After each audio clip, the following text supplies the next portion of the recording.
ঢাকাতে ঢাকাতে একজন গুলশান এলাকার একজন মহিলা, উনি 40 লক্ষ টাকা ঋণী। কয় লাখ? বুঝে না, কথা বুঝে না। যেই কয়জন আছেন কয় লাখ? 40 লক্ষ টাকা ঋণী। ঋণ যদি থাকে তাহলে ঘুম আসে? ভালো মানুষ হলে ঘুম আসে না, কারণ ঋণ পরিশোধ না করলে তো সর্বনাশ। এরপর তার জায়গা জমি বিচ্ছা সব জ্বালায় দিব মানুষেরা। 40 লক্ষ টাকা ঋণী। যখন আমাদের হুজুর কেবলা জীবিত ছিলেন, উনি ওনার কাছে বলেন, হুজুর 40 লাখ টাকা ঋণ। তো এই ইতিমধ্যে আমাদের মুর্শিদ কেবলা ইন্তেকাল করে, মারা যায়।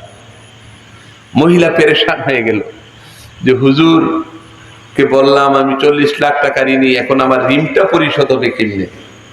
আমি এমন পেরেশান, অনেক পেরেশান। তো মরার 3-4 দিনের মাথায় উনি স্বপ্নে দেখতেছে।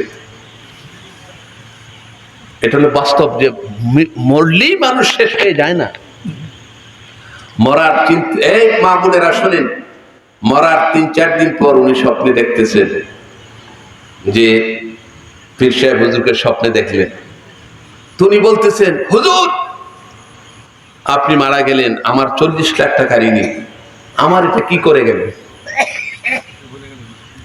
তো হুজুর বললেন, তুমি চিন্তা করো না, আগামী 40 দিনের মধ্যে তোমার এই 40 লাখ টাকার ঋণ পরিশোধ হবে। আর একটু আসতে কোন সুবহানাল্লাহ। এটা কখন বললেন? মরার আগে না পরে? এই যে মরলেই শেষ হয় না, মরলে কি হয় না? শেষ হয় না, কার্যক্রম শেষ হয় না। আল্লাহ যারা মৃত্যুর পর তাদের কার্যক্রম আরো বেশি গতিতে চলে।